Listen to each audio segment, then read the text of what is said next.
Viens,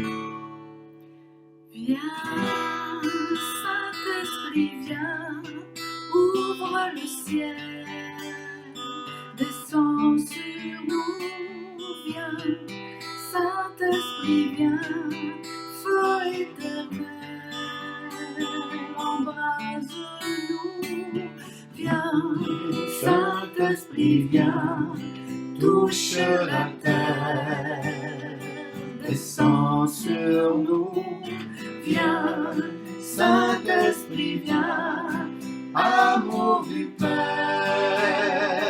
embrase-nous. Sois le feu qui me guérit, sois l'amour qui me bénit. Voici mon cœur, voici mon cœur. Viens déverser ta tendresse au milieu de mes faiblesses. Je n'ai plus peur, je n'ai plus peur.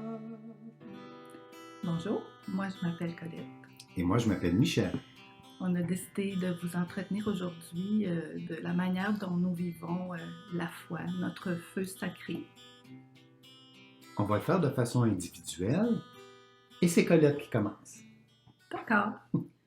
Alors pour moi, je peux dire que ma vie intérieure, c'est quelque chose de très important. C'est donc pour moi important de toujours veiller à chercher à la nourrir.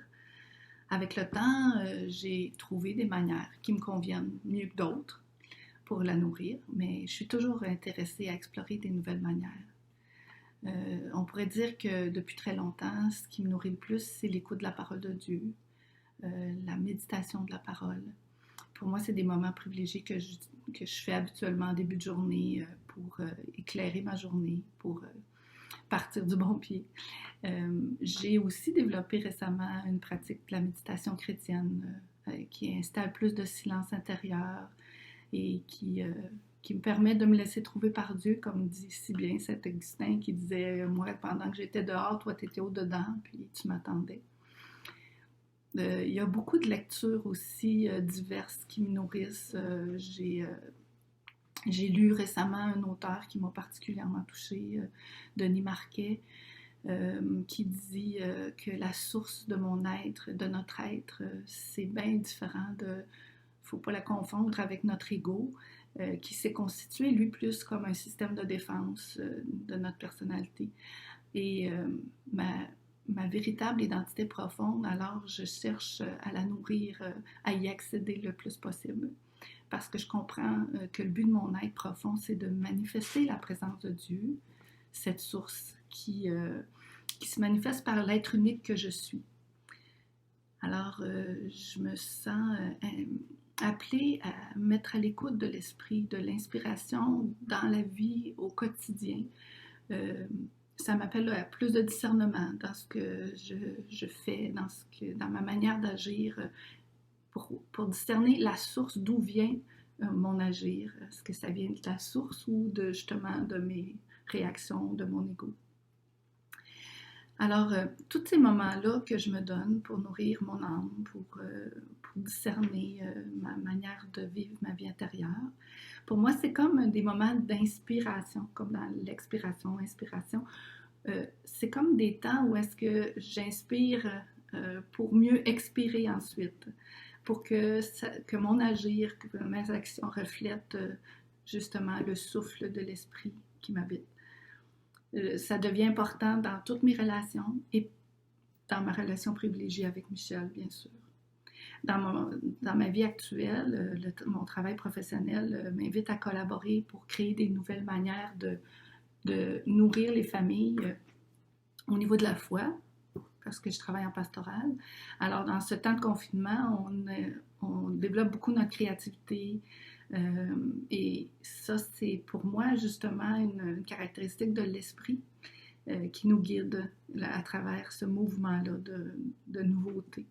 Alors voilà, c'est à peu près ce que je voulais vous dire sur moi. Je laisse la place à Michel. Ce feu sacré, comment je le nomme? Comment je le définis? Pour comprendre mon aujourd'hui, je vais faire un petit retour sur mon hier. Mon enfance et la foi de mes parents, c'est un feu brûlant.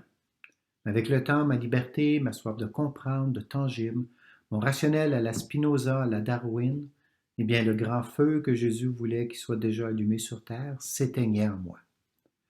Au niveau de la foi, mes yeux ne voient plus, mes oreilles n'entendent pas. Mon doigt, comme Thomas, ne touche pas l'emplacement du clou de la croix laissé dans la chair du Christ.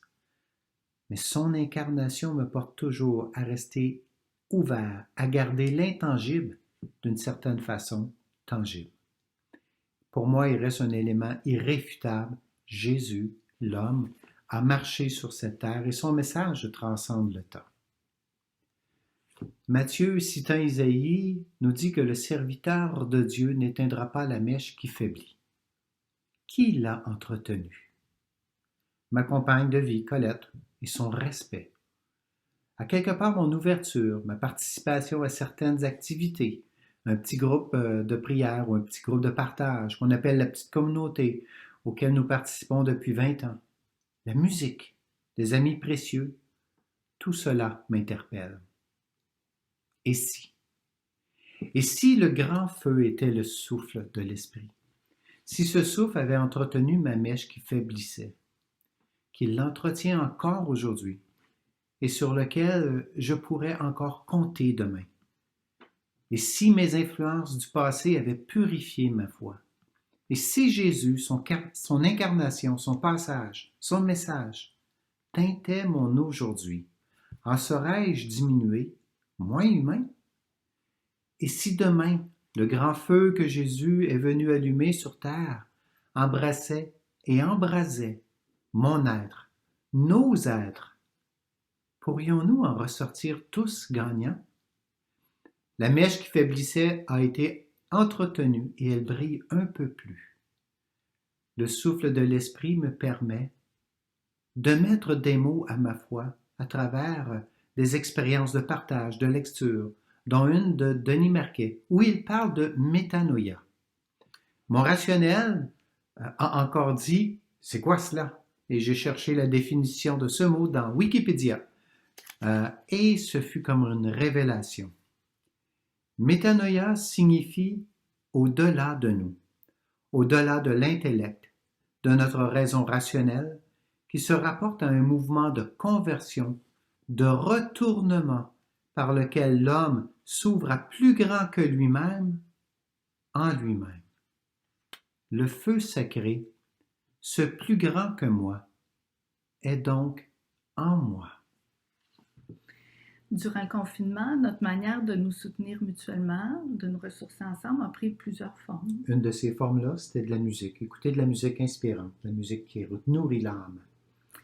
Les dimanches matins, on a commencé à fréquenter un site qui s'appelle Prie en chemin, qui nous donne l'occasion de prier ensemble. C'est un beau moment de communion. On a aussi participé à des célébrations de la parole de petites communautés en ligne.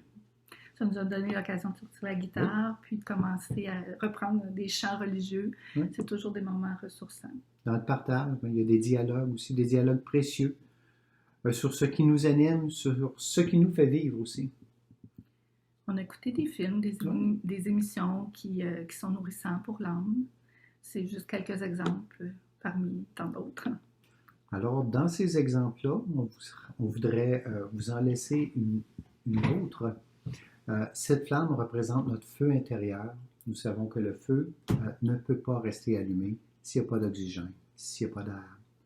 Cet oxygène, nous le trouvons à travers tout ce que nous avons nommé pour que notre flamme intérieure demeure allumée, demeure bien vivante.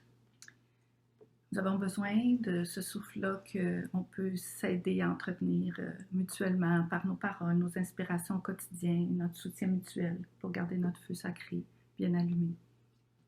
Alors, que le feu de l'esprit soit en toi. Nous vous encourageons à prendre soin de votre feu sacré, vous aussi. Viens, Saint-Esprit, viens, fends l'atmosphère, descends sur nous, viens, Saint-Esprit, viens, de ta lumière,